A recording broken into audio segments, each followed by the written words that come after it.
Good morning. Good morning. Feels like living Groundhog Day, day after day. Wake up and yesterday and see FRC Bank collapsing, and Bitcoin prices rebounded nicely. We've gotten, we came down to around 27,000, and now we are up pushing 29,500. Pretty amazing. Yes, indeed. Good morning. It is. It's interesting to see how I don't know how to convey this very well, but I'll try. It's interesting for a period of almost a month, basically from March 18th to say March 11th, March 10th. We were trading in the 27 to $28,000 range, stuck in the. It's just how soon people forget and get distracted and pay no attention to the man behind the curtain type thing. Anyway, but we traded in this range for what felt like a fortnight. We popped above, hit 30,000 people in large numbers here. I mean, I don't typically like to make assumptions and speak in too broad terms, but there was the sentiment went from, oh my gosh, Bitcoin is dead specifically. Bitcoin is so dead. Oh my God. And here we are trading in the $28,000 range for almost a month. And amidst lots of insanity politically and financially and otherwise, both domestically and abroad. And we get this little pop to 30,000. There's this sense of relief. And you know the meme where the guy's like, like that, a lot of that. And then we get this little correction, this little pullback, and you wouldn't believe, oh my God, it's over. Time to flip short, and look what happens. Well, We and that's get why you have to be, you have to develop a thesis, and you have to stay convicted in that thesis, right? Like these pullbacks are normal. I mean, we ran up very high since the start of the year, and to come back down a little bit, I mean, it's perfectly healthy market behavior. I would argue that if it doesn't if there are not pullbacks and corrections to give others the opportunity to buy at a price that they think is more fair or more skewed from a risk reward standpoint in their favor, then there's a bigger problem. And I would argue that as markets are about as free as they can be today. And if people aren't given the opportunity to make their or place or use the tools to express their bias, either the upside or the downside, in a free manner where people can take a contrarian position. Remember, at the end of the day, this is all about positioning, because we don't know exactly what's going to happen. We have our biases, we have our perceptual filters, the things we think are going to happen, the things we want to happen desperately. Those wildly influence our behavior, whether we like it or not. The point I'm trying to get to is that if prices don't if things don't go on sale, or if there's not an aggressive what's the word I'm looking for? If there's not if the market, if the price action, okay, is what I'm trying to get to here, is not allowed to flow and find the path of least resistance on its own, and give aggressive buyers that are just below the market the opportunity to take a swing and get in, then if price just continues to go up and to the right, that's not a free market at all. And I would argue that's the most terrifying scenario, is just something that goes up and up and up and up and up and doesn't. And it's implicit, or it implies that there's something more dastardly and devious at play, meaning potential manipulation, and it's not really an open, free market in the classical sense, where people need to be allowed to lose, quite frankly. And all of this bearish nonsense that shows up in this massive uptrend for the year.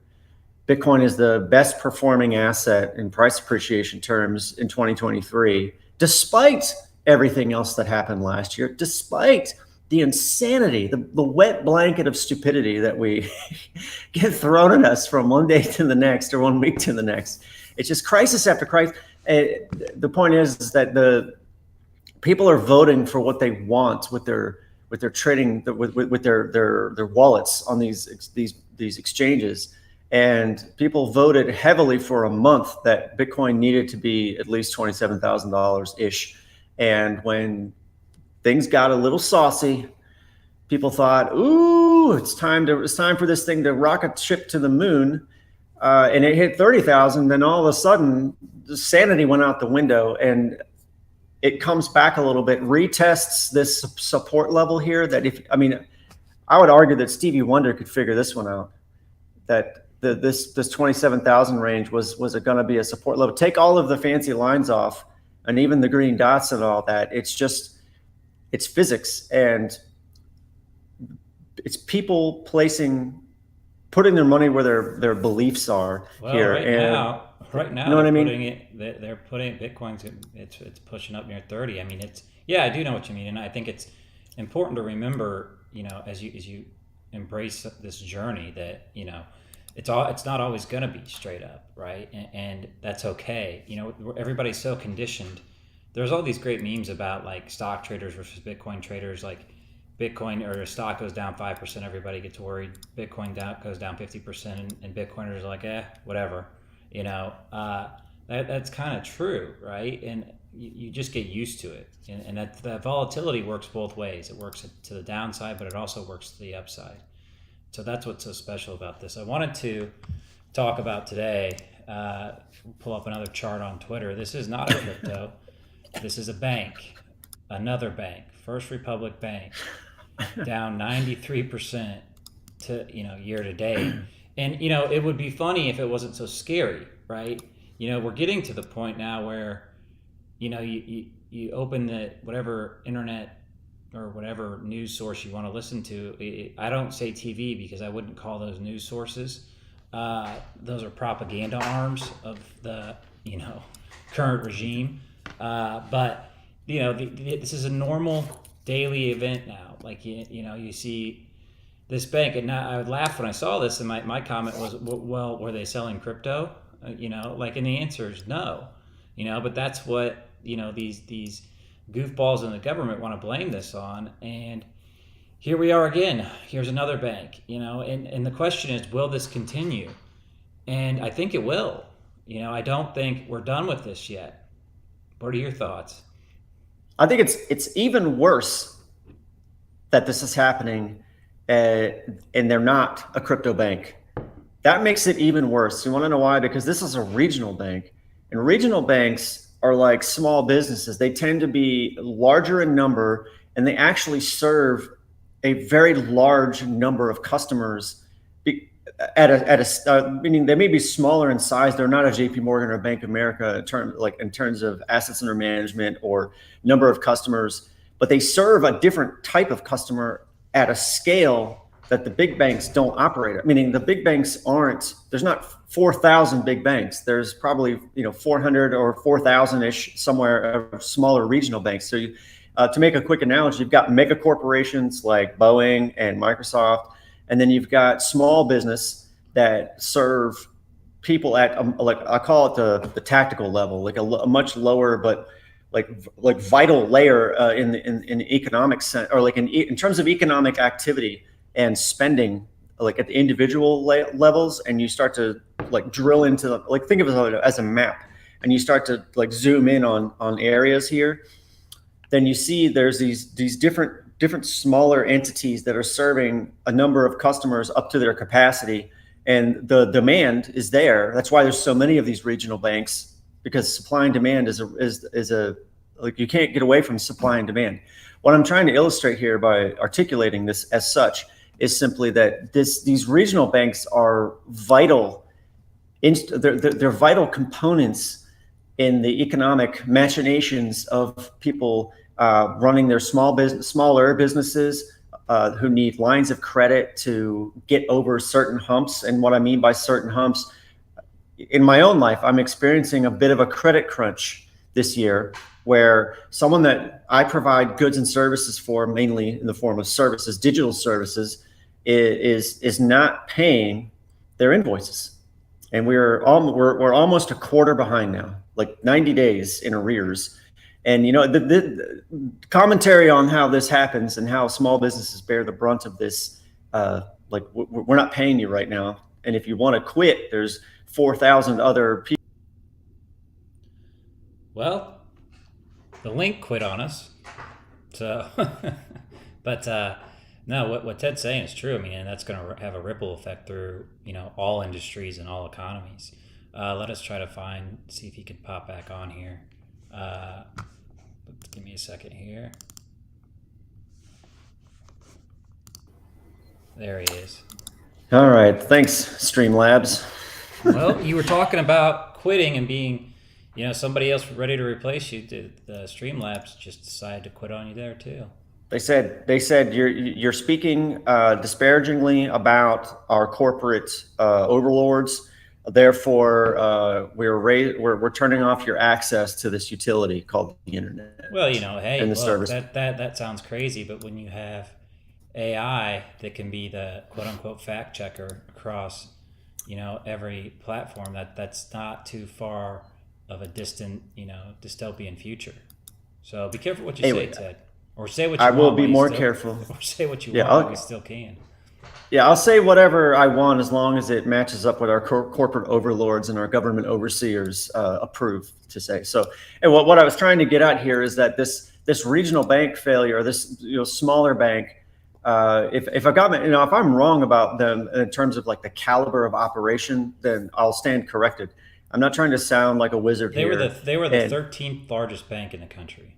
Okay, so there's still a sizable player that there's going to be spillover and issues. And the point I was trying to make is that if this contagion, quote unquote, has spread into, which I think we all know what I'm going with this, is that this fractional reserve system and the lack of risk controls and the scale at which this could potentially play out, where these institutions start failing, this idea of a credit crunch just gets amplified to the extent that basically the everyday person who's running a small or a small business or a mid-sized company are going to have trouble getting access to credit, and it's basically going to cause the flow of money from one party to the other to settle up what one owes the other in this case, and give think of cash or US dollars in the economy as oxygen flowing to different organs, and when the oxygen flow gets hindered, it tends to make things very uncomfortable and can be very dangerous. So what I'm trying to say here in summary is that if this were a crypto token that had no utility and had a weird name and didn't really solve some basic real life problem, it was just a vehicle for speculation, which there are a lot of them, then we would look at this chart and we would kind of just shrug it off and laugh and say, God, look, I'm glad I didn't buy that garbage, or I'm glad that I didn't try and speculate against that, because the bottom falling out of this chart would have caught a lot of people like off guard who have never experienced something like this. 1, 2, weren't prepared. 3, they didn't have a stop loss. 4, they probably took way too much. They probably borrowed against a credit card, or they took out a loan without and weren't buying something that was at least returning something in the short term to help offset the risk that they're taking. Anyway, I think you understand like the point I'm trying to get across here. And well, this is a big deal. I mean, unfortunately, it is a big deal. Sorry, I didn't mean to cut you off there. No problem. But no, these things are happening not like in a vacuum either. There's this in context with everything else going on in the world, and what we've seen so far with this is that when we get these events, yesterday I think you had tech earnings that were better than expected as well, in combination with the news that FRC Bank, I think they had $100 billion in deposits left the bank, but I think what you worry about starting to happen is this happening on a scale, and then all of a sudden the media starts going silent about this, right? And you don't really see anybody reporting this, but you see, they're getting bailed out, right? They're bailing out the banks. They're not. There's no talk of not doing that, and so here we are again, with another rescue package coming in. And what does that mean in raw monetary terms? Let's Well, call it what it is. yeah, It's additional money is going to be printed, is it not? It's going to be injected into the system. And what does it mean? Does it mean inflation? Not necessarily. And I'm leaning on the Mike Powells and the Raoul Pauls and the Greg Fosses and all of the others that can look into history and see and come to somewhat like not exactly the same conclusion, but they're in the same arena. Is that this it's monetary debasement, and that is the silent enemy that robs you and I. It robs everyone who participates in the system, quite frankly, who's reliant on using U.S. dollars, for example, to sustain our households, our businesses, that our purchasing power is just being further and further and further eroded over time, and this just contributes to that. I mean, well, yeah, and you know what I mean? monetary debasement is the key function to understand it in relation to crypto and Bitcoin specifically. Now, these things, like, you could look at this and say, okay, like, once you get to a certain level of understanding, there's a lot of nuance in this, right? Like, so people get confused, like, between inflation and monetary debasement, and then you go further down the weeds into, well, is Bitcoin, a store of value versus inflation? Well, maybe not, but does it protect against monetary debasement? Absolutely, right? Like, so there's all kinds of, and I would argue that, look, that argument over whether Bitcoin is a hedge against inflation is very much dependent on the time frame in which you look at it. If you're looking at it from, a 1 year or 6 month perspective, maybe not, but a 10-year perspective, absolutely, right? Like that's the kind of nuance I'm talking about. But I you just sometimes you shake your head and you just go, my God, like this stuff is insane on top of insane, and you feel like there's nobody doing anything to fix it, right? And so that's where I think a lot of us got disenfranchised. And when you start to open your eyes to all this, that's when you start to say, okay, what else is out there? And what else is out there? One of the options is Bitcoin and crypto. And so those are the things that we think, and if you listen to Raoul Paul, and he's got this theory called the Everything Code, where he talks about Bitcoin and crypto, AI, and that everything now is just a function of interest rate cycles, right? And rolling over the debt every 3.5 years.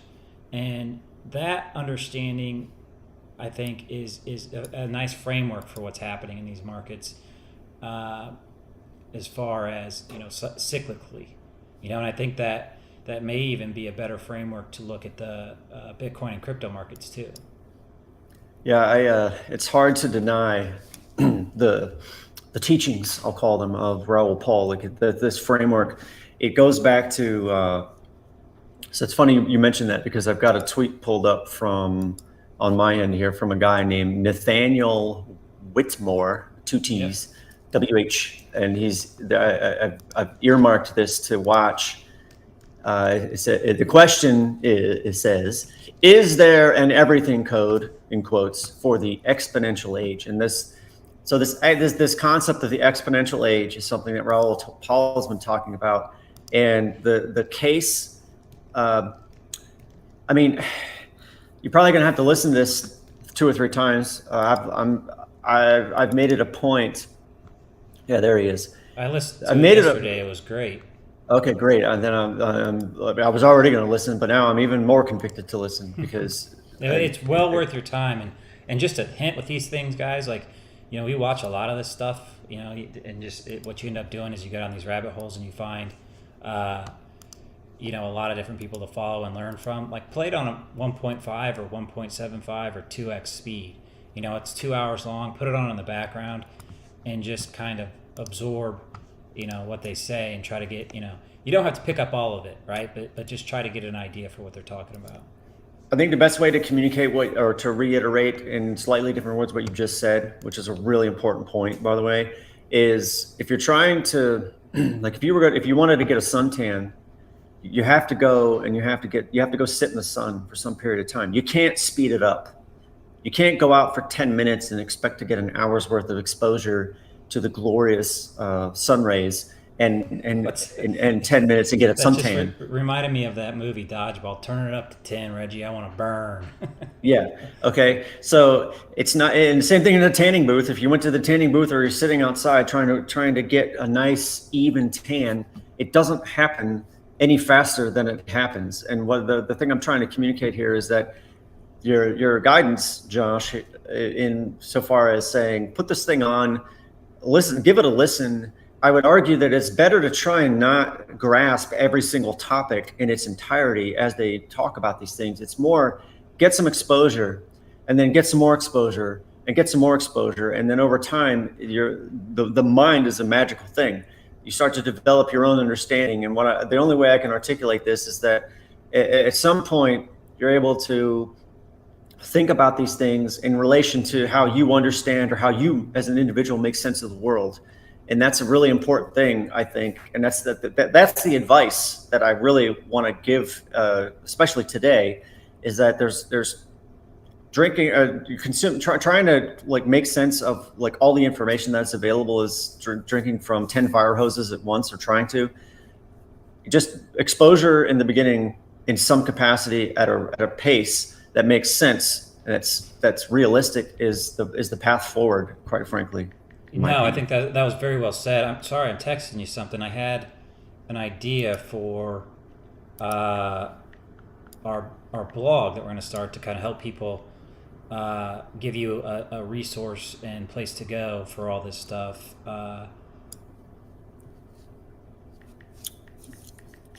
Sorry. No problem. I'm equally excited to get the cryptoflightpath.tv Well, yeah, because blog set up. What our goal is here is to give people the resources they need. And so when we talk about this stuff, like what we'd like to say is like, hey, go to the blog, check out this video, we've got it posted, and just make it a one-stop shop, because what the goal is to be somewhat of an aggregator for information for people that are, starting their crypto journey, right? There's people that, our target audience probably isn't somebody who's been in crypto for 6 years and has gone all the way down the rabbit hole. Like, we're not trying to be these people that, see that we're not trying to be self-proclaimed experts. We're not trying to, tell you which altcoin is going to be the next 100x gain. That's not what we want to do. What we want to do is kind of help you filter out some of the noise and actually find good resources that enable you to form your own opinions and thoughts. And because your world is different than our world, right? And everybody's individual experiences are different. So you're going to have to frame this in a context that you can understand and that's relevant to your day-to-day life, right? Like if it's the example of like my day-to-day life has nothing in common with Jeff Bezos. Like it's extreme, right? But like, he can go wherever he wants. He flies private. He has yachts.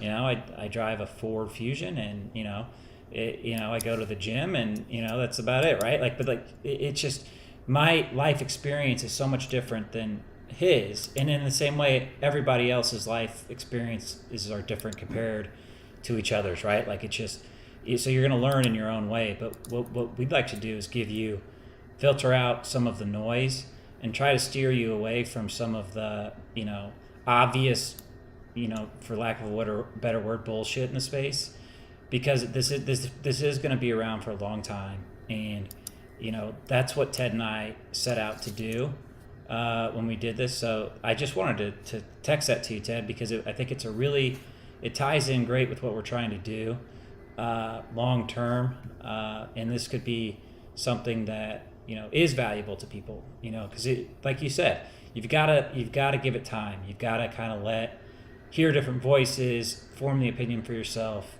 and all those good things. Yeah, and at the end of the day, look, what I think I've gotten out of doing or being on the early end of the spectrum here, meaning early and relatively new to a different type of money, this whole crypto sphere. It's, money is information is one way to look at it, because it can flow over the internet the same way that information, the thing you texted me, flew it over the internet's wires. If you held up your on-chain Bitcoin address QR code to the screen right now, I could take my Bitcoin wallet and I could scan your QR code and I could send you some Bitcoin. And as free as I can talk to you and have it make sense over the same wires, in a manner of speaking, this globally accessible network for information is the bedrock and foundation for a globally accessible monetary network and other monetary networks that work in similar ways and do, one, like Ethereum does a certain thing a certain way, Bitcoin does a certain thing a certain way. And then there's a lot of other things like the Solana ecosystem. And there's all these, like, if you're not steeped in technology, you haven't worked in tech, you don't have to know how the watch was made to know what time it is.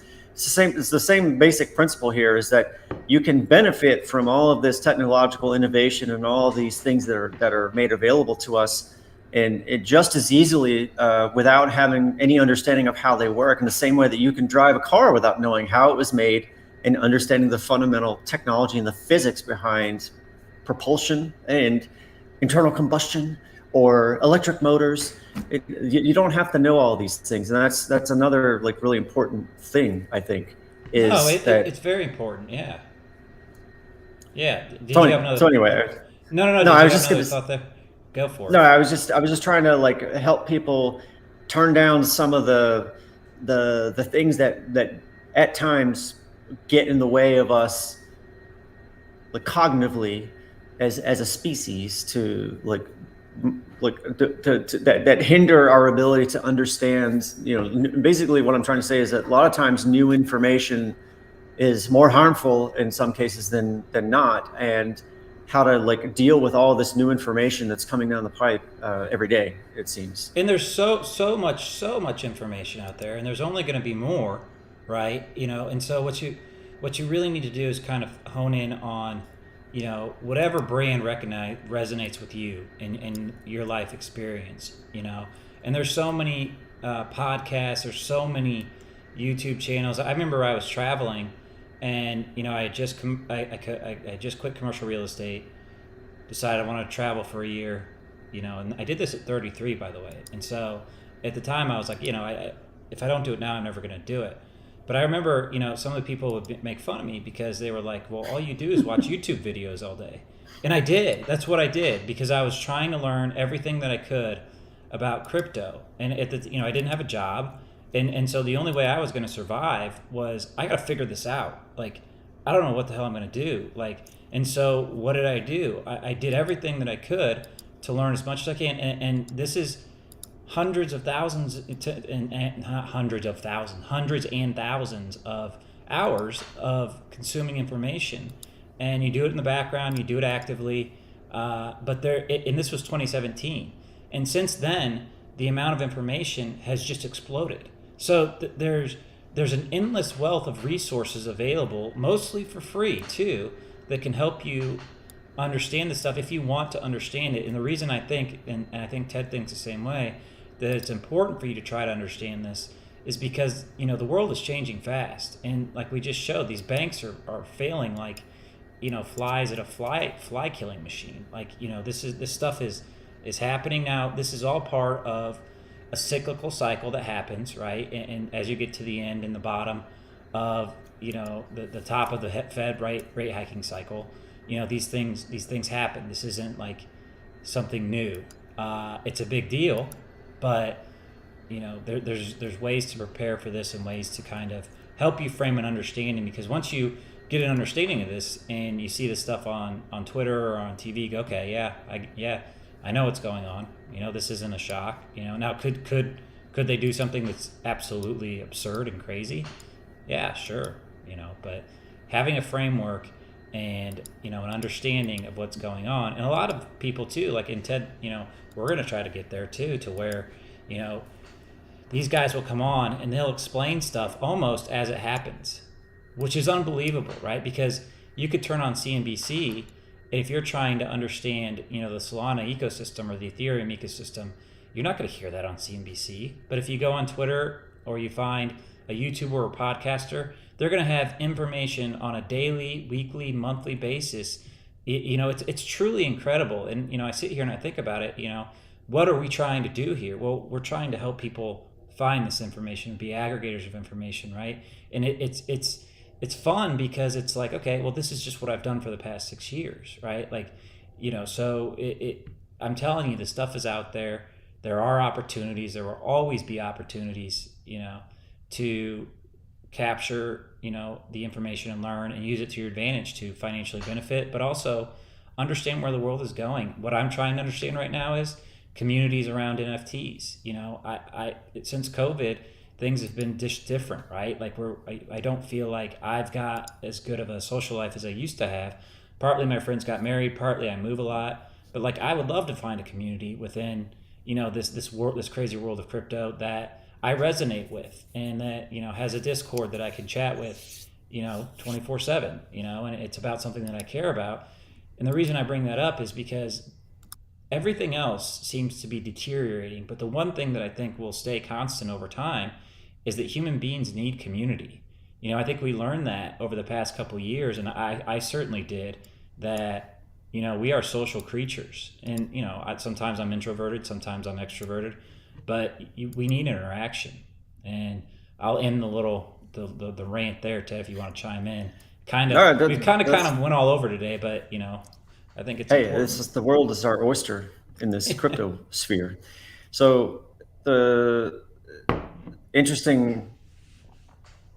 What I'm trying to sorry, what I'm trying to spit out is that the community aspect is really important, and I think if someone were to ask, like, why are there so many crypto tokens, and like why are people doing all this stuff? I'm like, well, it's because they found, like, somebody had an idea, and then other people thought they liked that idea, so they started to congregate around this idea, and the energy, or the energy, that the electricity that flows through our nervous system, got to find a way out. Like, this is just human nature, and people are excited about the potential that they see with all of these convergences of communications tech, software tech, monetary tech, tech, and the desire to like plow into the future and build something cool, as individuals see it, and then groups of these start to come. And it's interesting to see how,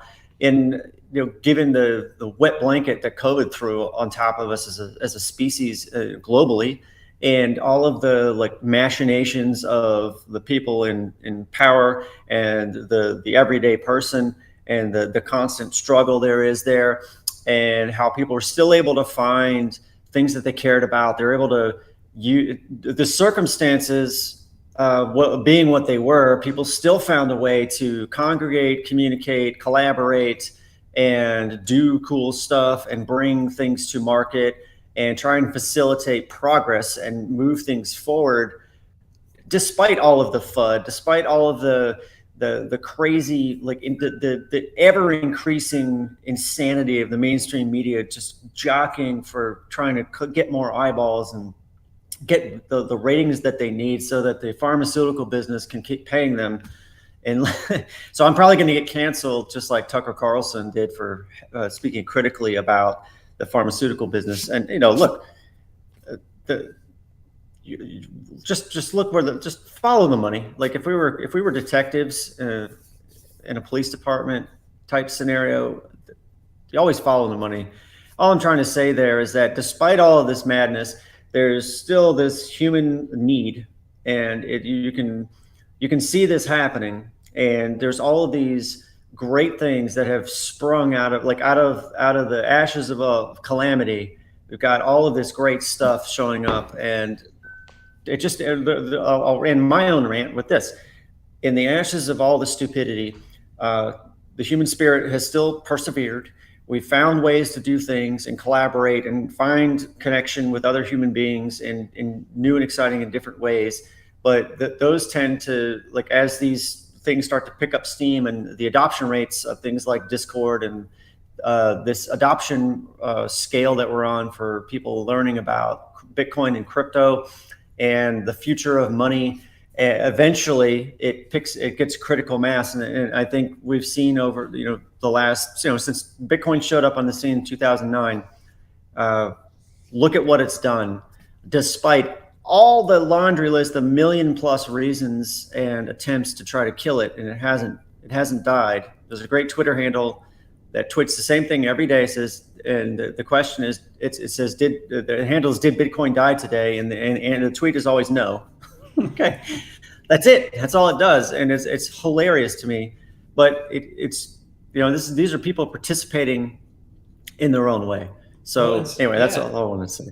Yeah, and it feels like, it almost feels like sometimes within Bitcoin and crypto is that, you've kind of gotten on this, that we can just imagine you got on this like futuristic Zeppelin balloon, and there's this big catastrophe happening that I would call the traditional system, both the political and the financial system.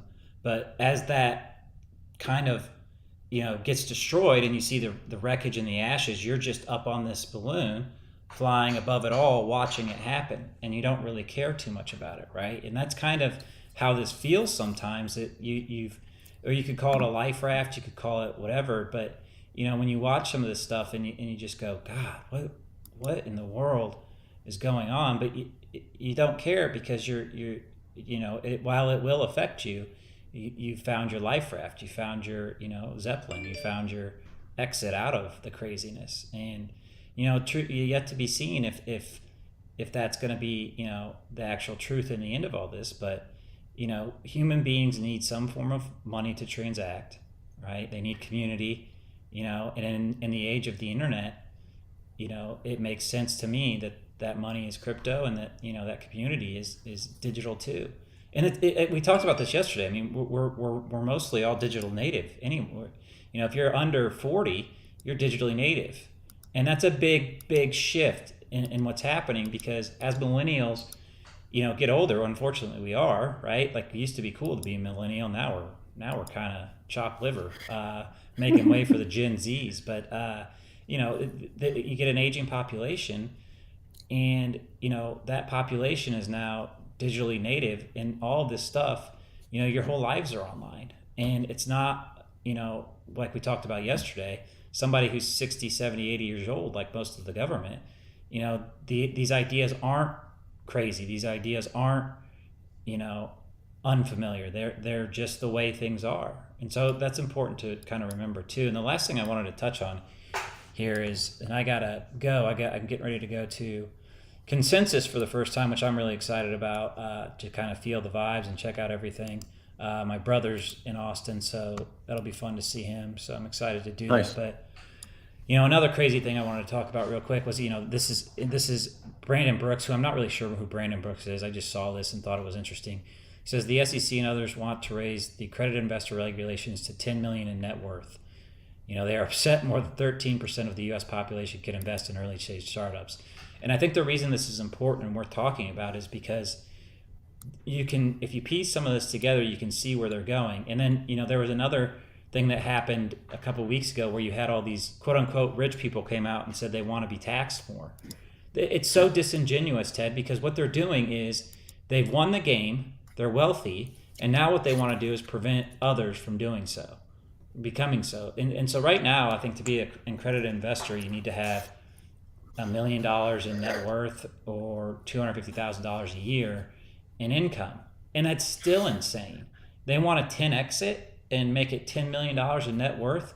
The normal guy can't participate. And in a free market, it's fine for me to go gamble all my money on, cigarettes, booze, and slot machines, but God forbid I do a little work and have a theory on the future and want to express that idea through an investment in a startup company. My God. Oh, it's so sad. But this is all part of the political theater. And, I grew, and for a long time, I was frustrated by my proximity to Washington, D.C. and all of the machinations of the political apparatus on both sides. And it used to really frustrate me. But I'm thankful for the experience because it helped me understand that the true, you never really know what people's true intentions are. You're just trying to not get stabbed in the back mostly, and you learn very quickly that you can't really ever tell people your true intention or like the thing that, or like what your agenda is. You have to find a way to, and this is like partly out of just survival, is that if once people find out like what you're trying to do, they'll find a way to try and like stop you. Meaning they'll find a way to be against it. And the point I'm trying to illustrate here is that, real quick, is you mentioned the ultra wealthy saying, let's analyze what they're really saying, and more importantly, what they're not saying. They're saying, tax us more. We want to pay more taxes. What they're not saying is change the law so that it prevents me from benefiting from all the thousands of pages that explicitly, line item by line item, tell. And I heard that this came from a congressperson or a congressperson or a senator person, said the tax code, there are 77, call it 70 to 80 pages in the tax code today that tell you exactly how much tax you have to pay. The other 3,000 plus pages are all of the ways to avoid paying tax as written in the first 70 some pages. Okay. That is, you don't take my word for that. You can find, like, if you can fog a mirror and you have at least one working hand, or you're able to talk into a computer, you can find this information. This has not come from me. And that's the beauty, is that you don't have to trust anything that I'm saying here. You can go and verify all of it, or prove me wrong. I challenge you. Call me out. Tell me where I'm wrong. I'm willing to learn. The point I'm trying to get to is that that's not what the Bezoses and the Warren Buffetts are saying. They're saying raise my tax. And then is Joe Biden or anybody else getting up in front of the country and saying, we're going to change the tax code so that we force the top 1% of Americans to pay more tax? That's not what they're saying. They're saying we just want them to pay their share. So here we are. People are saying something. It's what they're not saying that you need to be aware of and pay attention to, in my opinion. So that's my 2 cents on this whole like tax thing. The only person that I've seen challenge this in a way that makes real sense for the everyday person is when Donald Trump was debating Hillary Clinton, and she thought she was going to call him out in such a way that made the constituents all be like, oh, we can't vote for Trump.